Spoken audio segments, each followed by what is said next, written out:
perkenalkan kami dari kelompok 1, 19 IMBI, Teachers College, Pelita Harapan University. Di sini kami terdiri atas Imi Kyong, Golda Santuri Sianturi, Ismanto dan Fiona Heriani Alfa. Pada video kali ini kami akan membawakan tentang terapi gen anti-giogenik melalui obat bevacizumab dalam mengobati kanker. Happy watching! Kesehatan menjadi salah satu hal yang sangat penting di zaman kemajuan teknologi seperti saat ini. Para ahli telah menemukan bahwa ada berbagai macam teknologi yang dapat digunakan untuk membantu manusia dalam berbagai hal, baik dalam pekerjaan sehari-hari maupun dalam melakukan berbagai hal lainnya. Dalam hal ini juga meliputi dalam menemukan obat-obatan yang sangat berguna dalam bidang kesehatan.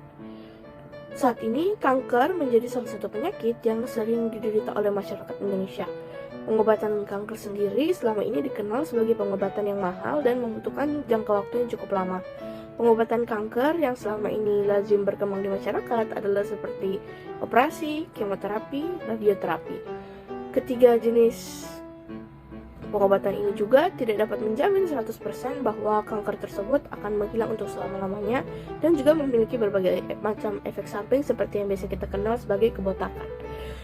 Dan dalam hal ini, menurut data mengenai perkembangan kanker Indonesia dari WHO, menunjukkan bahwa pada tahun 2020 penderita kanker ada sebanyak 396.914 orang dengan total kematian sebesar 234.511 orang, atau dilihat sekitar 2/3 dari penderita kanker. Hal ini menjadi salah satu momok bagi masyarakat karena masyarakat selalu berpikir bahwa setelah terkena penyakit kanker maka kemungkinan mereka akan bisa meninggal. Dan hal lainnya juga adalah karena angka kanker di Indonesia ini terbanyak diduduki oleh 3 posisi teratas, yaitu kanker payudara, disusul oleh kanker serviks dan juga dari kanker paru-paru. Pada presentasi ini yang ingin disampaikan oleh penulis adalah salah satu inovasi atau jalan keluar lainnya dalam mengatasi penyakit kanker dengan memberikan dan menggunakan obat bevacizumab yang menggunakan prinsip-prinsip dari genetika molekuler dalam proses pembuatannya dan juga dalam proses pekerjaannya di dalam tubuh nanti. Dapat kita lihat secara bersama di ujung kanan atas terdapat sebuah grafik. Grafik ini menunjukkan tingkatan kanker tertinggi di nasional Indonesia pada tahun 2020. Dapat dilihat pertama adalah payudara, serviks, diikuti oleh paru-paru, hati, dan yang nasofaring dan seterusnya. Jadi melalui hal ini, penulis melihat bahwa masyarakat Kristiani perlu meningkatkan kesadaran mereka bahwa Allah pencipta kita merupakan Allah yang maha kuasa. Tidak ada yang mustahil bagi Allah kita. Allah sendiri telah memberikan akal budi kepada manusia untuk bisa mengembangkan setiap aspek di dalam kehidupan manusia yang telah diciptakan oleh Allah, baik dari tumbuhan, hewan, maupun hal-hal lainnya, telah diberikan oleh Allah. Allah telah memberikan manusia kemampuan untuk mengolah hal-hal tersebut. Dan kemampuan manusia ini sudah digunakan manusia untuk bisa menciptakan ilmu pengetahuan dan juga obat-obatan di dalam dunia farmasi untuk membantu manusia dalam mengembangkan berbagai hal dan menolong untuk manusia lainnya. Perlu diingat bahwa kesehatan merupakan hal yang sangat-sangat penting. Oleh sebab itu, kita sebagai anak-anak Allah harus bisa menjaga tubuh kita sebagai ciptaan Allah dengan menerapkan pola hidup yang sehat. Karena dengan menjaga tubuh kita, maka kita juga sedang menjaga apa yang diciptakan oleh Allah dan juga melestarikan dan juga memuliakan Allah. Yang berikutnya adalah rumusan masalah yang akan kita bahas pada presentasi kali ini. Ada terdapat 2 rumusan masalah. Yang pertama adalah bagaimana hubungan terapi anti-giogenik dalam pengobatan kanker. Dan yang kedua adalah bagaimana keterkaitan antara pengobatan menggunakan obat bevacizumab sebagai obat dalam kanker.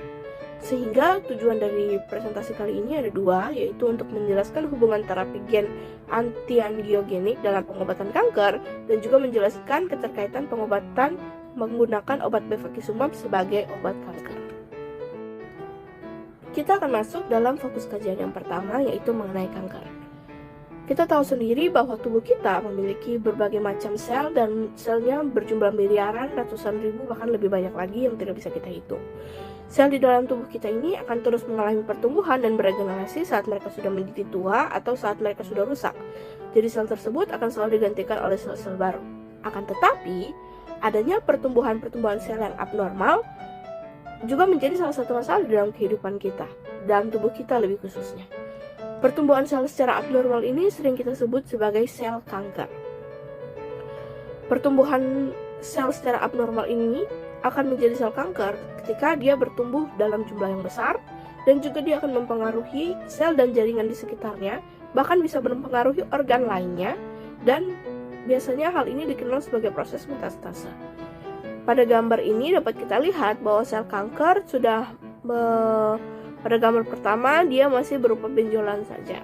Gambar kedua dia sudah mulai membesar dan dia juga sudah mulai mendapat suplai dari pembuluh darah. Dan pada gambar yang ketiga dia sudah benar-benar mendapatkan suplai dari pembuluh darah dan dia sudah berkembang layaknya sel normal lainnya. Selanjutnya kita masuk ke bagian terapi gen. Nah, terapi gen ini telah ditemukan dan telah dimulai pada abad ke-18 dengan menggunakan obat herbal yakni minyak zarak atau arsenik. Nah, pada tahun itu, khususnya pada tahun 1895, terapi radiasi sudah mulai ditemukan, tetapi penggunaannya belum efektif dalam beberapa kasus kanker yang diikuti dengan infeksi. Dan terapi dengan radiasi ini belum cukup efektif karena belum cukup ampuh untuk melawan dan mengobati penyakit kanker tersebut. Nah, kemudian terapi gen yang saat ini digunakan itu menggunakan 3 target molekuler baru yang saat ini menjadi target pengobatan kanker, yaitu ada penekanan tumor onkogen, lalu juga penekanan pada gen yang mengatur replikasi DNA A, dan penekanan pada perbaikan DNA A. Nah, terapi antiogenik ini merupakan salah satu perawatan untuk dapat mencegah pertumbuhan kanker dengan menghalangi pembentukan pembuluh darah baru atau angiogenesis. Nah, terapi ini juga dapat menghambat pertumbuhan dan mengurangi ukuran dari tumor tersebut. Konsep terapi angiogenik ini muncul dari pengamatan yang dilakukan oleh Yehuda Volkmann dan rekan-rekannya. Nah, berdasarkan penelitian yang dilakukannya, ditemukan bahwa penghambatan tumbuh angiogenesis dapat menekan pertumbuhan tumor pada manusia. Selain itu juga ditemukan bahwa endotel vaskular, faktor pertumbuhan A, FEGF merupakan pendorong utama kecambah angiogenesis ini. Nah, FEGF ini diekspresikan secara berlebihan di sebagian besar kanker, dan penghambatan FGF dapat menekan pertumbuhan tumor, salah satunya melalui terapi angiogenik ini. Terapi angiogenik ini umumnya diterima meskipun beberapa efek samping diketahui sebagai akibat dari terapi angiogenik ini. Nah, efek samping inhibitor angiogenesis adalah pendarahan, gangguan penyembuhan luka, hipertensi, hipertiroidisme, taururia, dan edema, serta kerusakan kulit, dan juga ada leukopenia, limfopenia, dan juga imunodulasi. Oke teman-teman, jadi fokus kajian kami yang ketiga adalah bevakizumab. Bevakizumab merupakan human monoclonal antibody atau antibody monoklonal. Antibody monoklonal merupakan antibody yang dibuat di dalam laboratorium dari sel imun identik dengan targetnya. Nah, antibody monoklonal ini pada umumnya dibuat dengan tujuan dapat mengikat satu epitop atau antigen yang sama. Nah, maka dari itu bevakizumab ini juga sering dikatakan sebagai anti-VEGF teman-teman. Dikatakan anti-VEGF karena bevakizumab ini memiliki target untuk menghambat VEGF itu bekerja. VEGF itu memiliki kepanjangan vascular endothelial growth factor. Nah, jadi teman-teman, VEGF ini merupakan sebuah protein yang memiliki peranan penting dalam pertumbuhan pembuluh darah yang dapat menyuplai darah kepada sel tumor. Jadi teman-teman mungkin seringkali mendengar bahwa sel tumor itu terdapat beberapa jenis. Nah, beberapa jenisnya ini contohnya itu seperti sel tumor ganas atau sel tumor prakanker, itulah yang dapat berpotensi menjadi sel kanker teman-teman. Maka dari itu diperlukan obat ini untuk menghambat pertumbuhan yang disebabkan oleh VEGF tersebut. Nah, bevakizumab ini kan merupakan sebuah obat ya teman-teman. Berat molekul dari bevakizumab itu sendiri adalah 129 kilodalton. Nah, pada tahun 2004, FDA atau Food and Drug Administration menyetujui bevakizumab untuk dipasarkan sebagai inhibitor angiogenesis pertama teman-teman. Mungkin teman-teman seringkali mendengar kata inhibitor. Inhibitor itu merupakan penghambat. Dikatakan sebagai inhibitor angiogenesis berarti bevakizumab ini merupakan sebuah obat yang dapat menghambat angiogenesis atau pertumbuhan pembuluh darah yang telah dijelaskan sebelumnya teman-teman. Nah, bevakizumab ini dapat bekerja dengan cara berikatan dengan VEGF sehingga VEGF tidak dapat berikatan dengan reseptornya untuk membuat pertumbuhan pembuluh darah tersebut sehingga menyebabkan sel tumor menjadi sel kanker. Nah, Melalui informasi yang telah kita jabarkan sebelumnya, yang telah kami jabarkan, maka dapat diketahui bevacizumab ini seringkali digunakan dalam pengobatan kanker dan bahkan terdapat terapi untuk memperbaiki tulang belakang mata, teman-teman. Seperti itu. Nah, ini adalah gambar terkait bevacizumab yang merupakan antibodi monoklonal yang berikatan dengan VEGF sehingga terhambat pertumbuhan pembuluh darah baru sehingga tidak dapat menyuplai darah terhadap sel tumor yang tadi ada ya teman-teman ya. Berikut adalah gambarnya, kiranya dapat membantu teman-teman membayangkan apa yang terjadi ketika para penderita mengkonsumsi obat ini. Pertumbuhan tumor dapat diblokir dengan menekankan fungsi reseptor FGF sehingga sinyal angiogenesis menjadi tidak aktif. FGFR1 dan FGFR2 merupakan dua reseptor yang aktif oleh enzim tirosin kinase atau TKI sehingga bisa meningkatkan angiogenesis. Nah,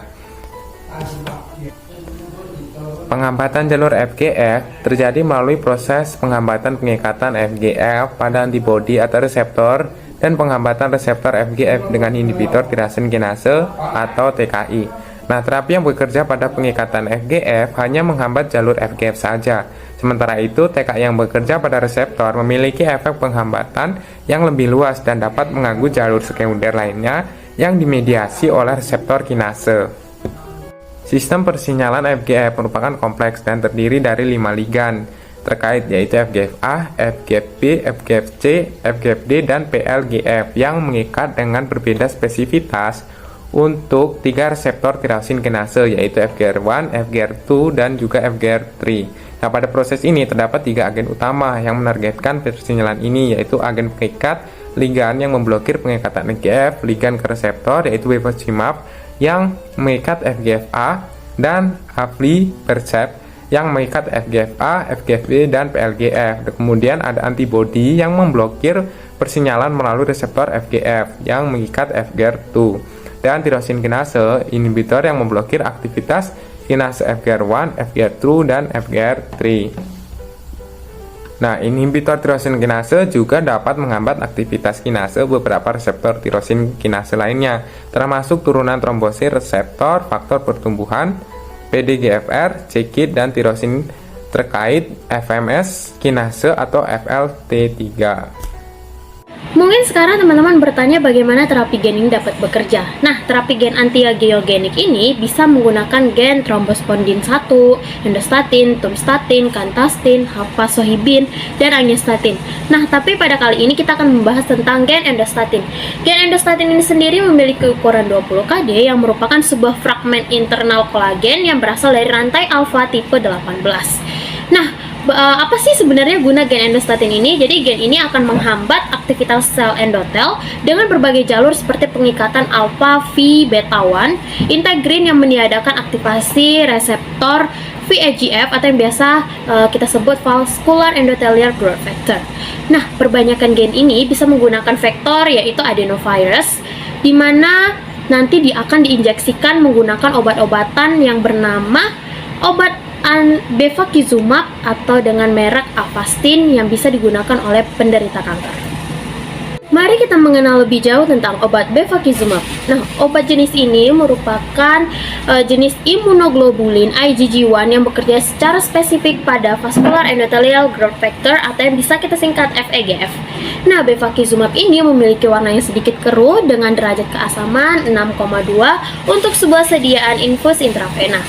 Mekanisme kerja obat bevacizumab ini bisa kita lihat pada gambar sebelah kiri, yang mana dalam tubuh akan dimulai dengan mengikat FEGF-A yang merupakan bagian dari FEGF yang memicu sel endotel untuk berproliferasi sehingga proses angiogenesis bisa dihambat. Nah, pengikatan ini akan menggantikan fungsi enzim tirosin kinase sebagai penstimulus reseptor FEGF untuk meningkatkan angiogenesis dengan melalui reseptor FEGF yaitu FEGFR1 dan FEGFR2. Nah, antibodi monoklonal yang terdapat pada obat bevacizumab ini akan menghambat transkripsi FEGF dalam sel endotel sehingga tidak terbentuk pembuluh darah yang merupakan selang nutrien bagi sel kanker. Jadi obat ini tidak bekerja untuk membunuh tumor kanker, tapi bekerja untuk menghambat pembentukan pembuluh darah, yang mana pembuluh darah ini digunakan untuk mentransfer nutrisi kepada sel kanker tadi. Sehingga dengan mengkonsumsi obat bevakizumab akan menghambat transkripsi gen FEGF yang berguna untuk pembentukan pembuluh darah. Sehingga jika pembuluh darah tidak ada, maka tumor sel kanker ini tidak mendapat nutrisi sehingga bisa dapat mati. Kemudian gambar sebelah kanan menunjukkan gambar dari obat bevakizumab atau yang biasa dengan merek dagang Avastin. Nah, kombinasi obat ini biasanya digunakan dengan kombinasi berbagai pengobatan seperti kemoterapi platinum, atau biasa juga digunakan dengan kombinasikan dengan capecitabine atau interferon alfa 2A, atau bisa juga dikombinasikan dengan paclitaxel untuk mengobati berbagai macam kanker seperti kanker paru non-small, kanker serviks, kanker ginjal, dan juga bisa kanker payudara. Nah, selanjutnya terkait dengan fakta unik. Kami mendapatkan beberapa fakta unik terkait dengan obat bevakizumab ini, teman-teman. Yang pertama yaitu terkait dengan nama lain dari obat bevakizumab di pasaran. Jadi, para penderita dapat mencari obat bevakizumab ini di pasaran dengan nama merek lain yaitu Avastin. Kemudian yang kedua terkait dengan harga dari obat bevakizumab yang dikutip dari berita Liputan 6 pada tahun 2019, harga bevakizumab ini mencapai 5-6 juta rupiah per vialnya, teman-teman. Jadi kalau teman-teman tahu, vial itu adalah wadah obat dosis tunggal. Nah, hal ini memicu Nah, selanjutnya terkait dengan fakta unik. Kami mendapatkan beberapa fakta unik terkait dengan obat bevakizumab ini, teman-teman. Yang pertama terkait dengan nama lain dari obat bevakizumab di pasaran. Jadi, para penderita dapat mencari obat bevakizumab dengan nama lain yaitu Avastin. Kemudian yang kedua terkait dengan harga dari obat bevakizumab yang cukup mahal. Dikutip dari berita Liputan 6 pada tahun 2019, harga bevakizumab ini mencapai 5-6 juta rupiah per vialnya, teman-teman. Jika teman-teman tahu, vial itu adalah wadah obat dosis tunggal. Nah, hal ini memicu perdebatan, teman-teman, karena begitu mahalnya harga obat ini. Sehingga Menteri Kesehatan Ibu Nila Muelek mengeluarkan pertimbangan terkait penghapusan obat kanker usus besar dari tanggungan BPJS Kesehatan pada tanggal 21 Februari tahun 2019. Hal tersebut diberitakan melalui website berita medcom.id. Namun, berita tersebut tidak bertahan lama sehingga pada tanggal 11 Maret 2019, Menteri Kesehatan menunda penghapusan obat kanker usus besar tersebut dari tanggungan BPJS, teman-teman. Hal tersebut diberitakan melalui berita1.com. Nah, hal ini membawa secercah harapan bagi para penderita untuk terus menjalani atau melanjutkan terapi yang telah dilakukan selama ini, teman-teman, sehingga mereka mendapatkan harapan untuk dapat memperpanjang angka keberlangsungan hidup mereka. Ada 2 poin kesimpulan yang bisa kita dapat melalui video ini. Yang pertama adalah terapi gen antiangiogenik menggunakan gen endostatin mampu menghambat aktivasi sel endotel yang berperan dalam angiogenesis untuk membentuk pembuluh darah baru sebagai selang suplai bagi sel kanker. Nah, pertumbuhan tumor bisa diblokir dengan menekan fungsi reseptor FEGF sehingga sinyal angiogenesis tidak aktif. FEGFR1 dan FEGFR2 merupakan 2 reseptor aktif oleh enzim tirosin kinase sehingga bisa meningkatkan angiogenesis. Poin kedua adalah produk obat yang digunakan sebagai media transfer gen endostatin ke penderita kanker adalah obat bevakizumab. Nah, mekanisme obat bevakizumab atau yang akrab disapa dengan Avastin ini adalah dengan pengikatan FEGFA yang merupakan bagian dari isoform FEGF yang memicu sel endotel untuk berproliferasi sehingga proses angiogenesis bisa dihambat. Nah, jenis obat ini sering dikombinasikan dengan kemoterapi platinum, paclitaxel, capecitabine, interferon alfa 2A untuk berbagai jenis kanker seperti kanker paru non-small, kanker serviks, kanker payudara, dan juga kanker ginjal. Baiklah, yang berikutnya kita akan membahas mengenai kelebihan dan juga kekurangan dalam presentasi ini. Kelebihan dari presentasi ini adalah presentasi ini dapat menjadi sumber berkat dan juga menjadi sumber referensi tambahan bagi orang lain yang ingin memperdalam mengenai hubungan antara penerapan ilmu genetika molekuler di bidang obat-obatan atau farmasi dalam membantu masyarakat lainnya untuk mengatasi penyakit kanker dan juga berbagai penyakit lainnya. Ini juga dapat memberikan pemahaman kepada para penulis untuk bisa mengaplikasikan materi genetika molekuler di dalam berbagai kehidupan nyata. Jadi apa yang kami pelajari bukan hanya sebatas teoritis saja, tetapi dapat diaplikasikan di dalam bidang-bidang kehidupan. Yang kekurangannya adalah presentasi ini sulitnya dalam mendapatkan referensi pada bagian proses pembuatan obat bevakizumab karena obat ini merupakan obat yang sudah diproduksi secara konvensional, sehingga harus diperlukan adanya pendalaman lebih lanjut untuk dapat mendapat inti dari bagaimana proses perkembangan obat ini, pembuatan obat ini dilakukan. Berikutnya kita akan membahas mengenai refleksi yang dilakukan dengan yang dikaitkan dengan wawasan Kristen Alkitabiah. Di dalam pembelajaran genetika molekuler, ada berbagai macam hal yang dipelajari, mulai dari proses pembentukan DNA dengan segala strukturnya, dan juga proses pengekspresian gen yang dilakukan untuk mengembangkan ilmu pengetahuan dan teknologi dalam mengatasi berbagai kelainan yang dialami oleh manusia. Tidak terkecuali juga penyakit kanker. Seperti yang sudah dijelaskan di awal, penyakit kanker saat ini menjadi salah satu momok bagi masyarakat Indonesia, di mana saat seseorang terkena penyakit kanker, maka mereka terkadang sudah merasa putus asa dan merasa sedih karena mereka mengira bahwa waktu hidup mereka sudah tidak lama lagi. Akan tetapi, perlu diingat bahwa Allah merupakan Allah yang Maha Kuasa. Tidak ada satupun yang mustahil bagi Allah. Allah memberikan manusia akal budi sebagai salah satu perpanjangan tangan Allah dalam menolong manusia-manusia yang lainnya. Manusia dapat mengembangkan berbagai ilmu pengetahuan dan juga teknologi yang ada di sekitarnya untuk bisa memberikan hal-hal yang baik bagi masyarakat. Melalui presentasi ini dapat dilihat bahwa manusia dapat mengembangkan kemampuannya dalam proses genetika molekuler dan menyediakan solusi bagi para penderita kanker. Tuhan sendiri sudah menyediakan segala sesuatu yang dibutuhkan oleh manusia. Hanya manusialah yang harus bisa untuk bisa menyadari dan juga meningkatkan kemampuannya dalam mengatasi setiap permasalahan yang ada. Hal terakhir adalah saran. Saran yang dapat diberikan untuk para audiens adalah untuk melakukan eksplorasi lebih lanjut, karena dengan melakukan eksplorasi lebih lanjut dan mendalam, materi ini dapat lebih dipahami dan juga dapat lebih dimaknai di dalam kehidupan. Yang berikutnya adalah untuk para peneliti yang ingin melakukan penelitian lebih lanjut, disarankan untuk lebih mengkaji lebih dalam lagi mengenai obat bevakizumab, karena obat ini diproduksi secara konvensional dan sangat penting untuk bisa mengkaji lebih dalam mengenai cara penggunaannya, cara pembuatan maupun efek samping secara real yang dapat ditimbulkan dalam penggunaan obat ini dengan tetap memperhatikan setiap kode etik yang ada. Berikut daftar pustaka yang kami gunakan selama penyusunan video ini. Terima kasih.